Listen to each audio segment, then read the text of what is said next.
प्यारे मित्रों, मैं श्री राधा कृष्ण सेवा ट्रस्ट श्री धाम अयोध्या का अध्यक्ष भारत चंद तिवारी आपको नमस्कार करता हूँ। मित्रों, मैं एक ऐसी सत्य घटना लेकर प्रस्तुत हुआ हूँ आप लोगों के समक्ष,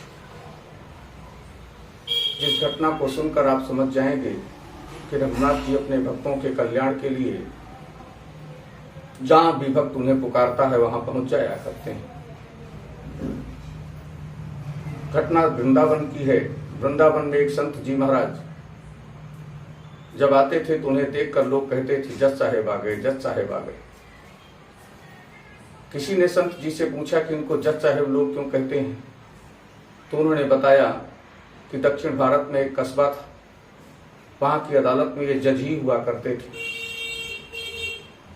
उसी कस्बे के एक गांव में एक केवट रहता था जो अत्यंत भोला था। इतना भोला था कि उसका नाम ही भोला पड़ गया। उससे अगर कोई कुछ पूछता कि भैया ये काम कैसे होगा, तो वो कहता था रघुनाथ जी जाने। उस केवट के एक लड़का, एक लड़की और दो लड़के थे।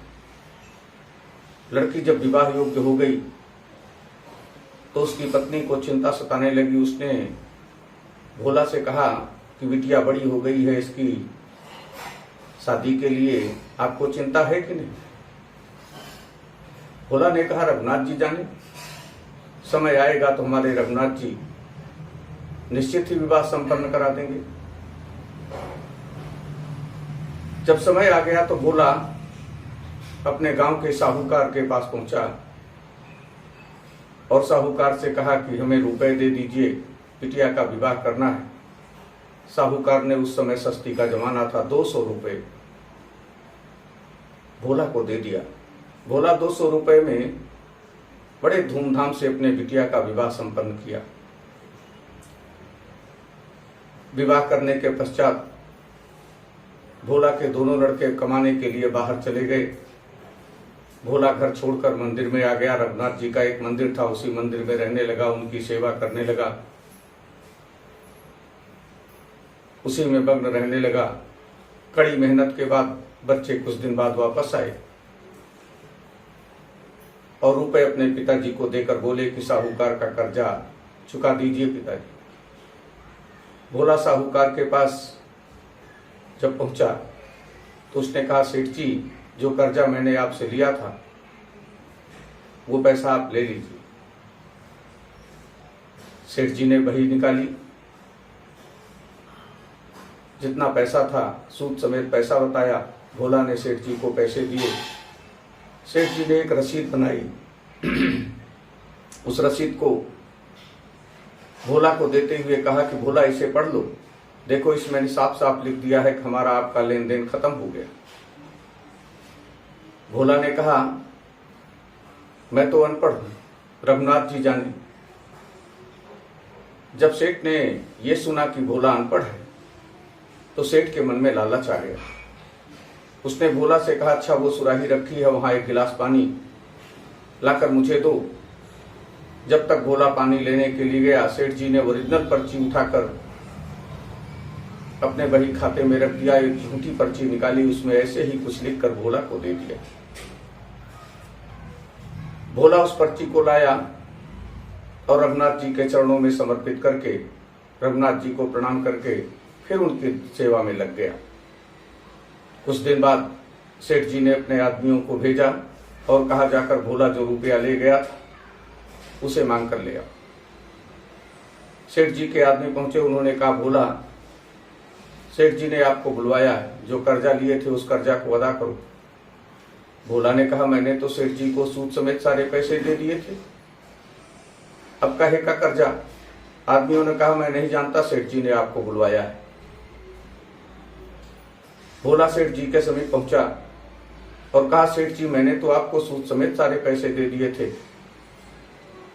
सेठ ने डांटते हुए भोला को कहा, दिमाग तो नहीं फिर गया तुम्हारा, तुमने पैसे दे दिए होते तो मैं तुम्हें फिर क्यों बुलवाता।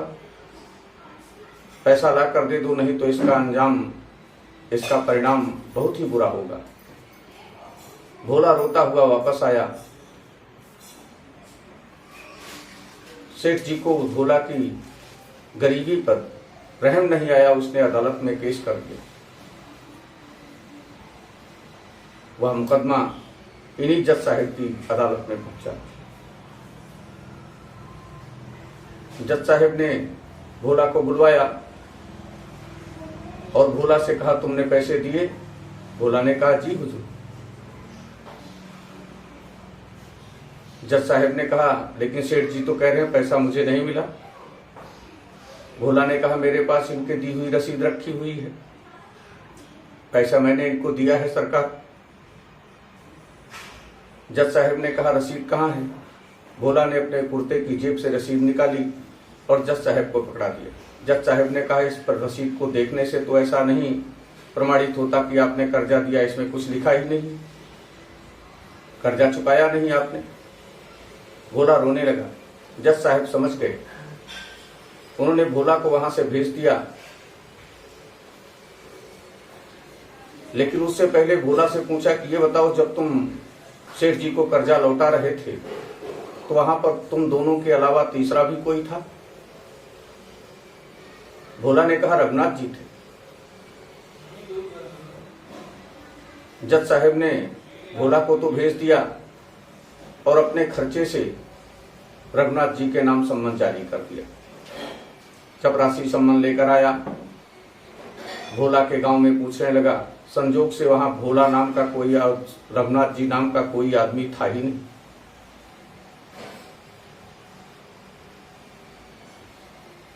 किसी एक व्यक्ति से पूछा कि यहाँ कोई रघुनाथ जी नहीं रहते? उन्होंने कहा, रघुनाथ जी का मंदिर है, मंदिर में रहते हैं।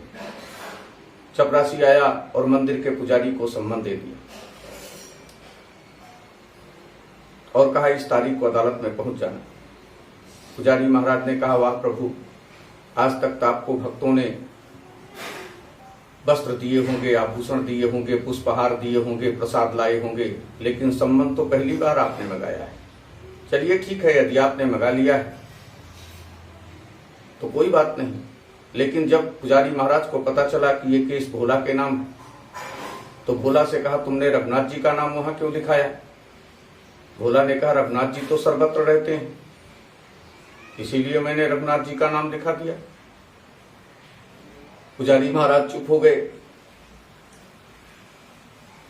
अदालत की तारीख पर भोला एक दिन पहले ही मंदिर से चल पड़ा, क्योंकि कस्बे से वो गांव थोड़ी दूर पर था।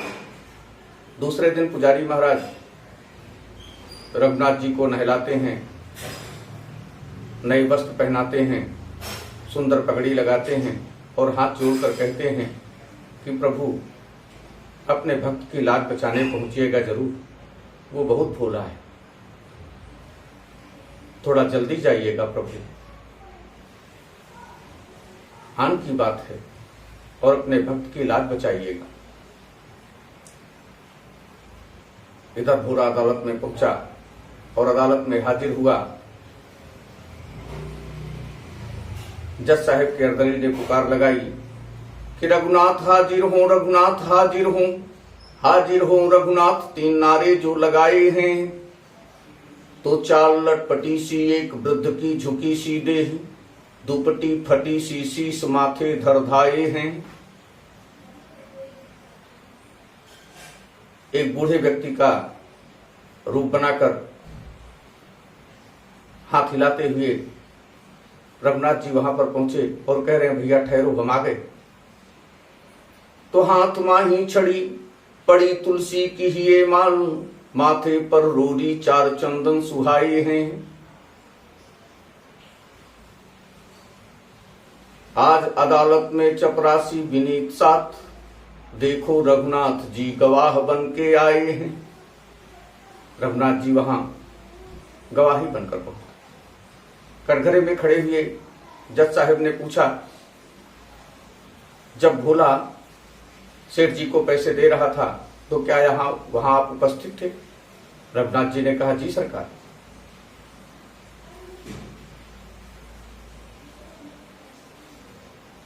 तो कहा, भोला ने पैसे दिए? जी सरकार। लेकिन ये जो रसीद दिखा रहा है, इस रसीद से तो नहीं प्रमाणित होता किसने कर्जा वापस किया। कहा हुजूर सेठ जी को यहीं रोका जाए, अपने आदमी को भेजकर इनका रजिस्टर मंगाया जाए। ओरिजिनल पर्ची जो है उस रजिस्टर में रखी हुई है, इनके वही खाते में रखी है। भगवान तो सर्वज्ञ हैं, सर्वांतरात्मा हैं, वह सब कुछ जानते हैं। जज साहब ने सेठ जी को वहीं रोका, अपने आदमी को भेजकर रजिस्टर मंगाया, और जब उसमें देखा तो ओरिजिनल रसीद उसमें पड़ी हुई थी, जिसमें लिखा था कि लेन देन सब साफ हो गया। भोला बाइज्जत बरी हुआ, सेठ जी दंडित हुए। लेकिन जज साहब जब अपने चैम्बर में गए तो भोला को बुलवाया और कहा ये बताओ जो ये गवाही देने आए थे ये कौन थे। तो कहा रघुनाथ जी थे। तो कहा ये कहां रहते हैं। जहां मैं रहता हूं। तो तुम कहां रहते हो। जहां रघुनाथ जी रहते हैं। तो क्या रघुनाथ जी तुम्हारे गांव में रहते हैं। गांव में नहीं सरकार, हम दोनों एक साथ ही रहते हैं। जज साहब ने चपरासी से पूछा कि जिसको तुम सम्मन देकर आए थे क्या वही थे ये। चपरासी ने कहा नहीं सरकार, ये वो नहीं थे जिनको मैं सम्मन दिया था। जज साहब ने कहा कौन थे ये। कहा सरकार ये मंदिर में रहते हैं। तो कहा मंदिर के पुजारी हो ऐसा दिखाई नहीं पड़ते थे। मंदिर इन्होंने बनवाया हो ऐसी हैसियत नहीं थी इनकी, दिखाई पड़ती थी। तो ये कौन थे। कहा सरकार ये वो हैं जो मंदिर में बैठे हैं। जज साहब रोने लगे। रोते हुए घर गए। आस पड़ोस के लोगों ने पूछा आज क्यों रो रहे हैं आप। जज साहब ने कहा कि सुख शारद नारद शेष गणेश हूं के नहीं ध्यान में आते रहे। सोयाज विनीत अदालत में केवटा के गवाह कहाते रहे। गांव वालों ने कहा, आस पड़ोस के लोगों ने कहा तब तो आपको प्रसन्न होना चाहिए, भगवान ने आपको दर्शन दे दिया। तो कहा सुख धो क्यों दर्श दियो को भयो, दुख नाहिन जो तजी जाते रहे। लेकिन बड़ी बेअदबी हो गई कि कुर्सी पे बना जज बैठा रहा और जगदीश खड़े समझाते रहे।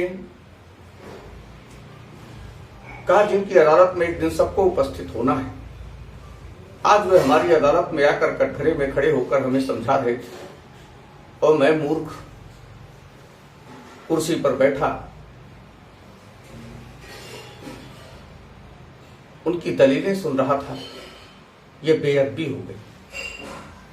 दूसरे दिन जज साहब ने अपने पद से इस्तीफा दे दिया और संत का चोला धारण कर लिया।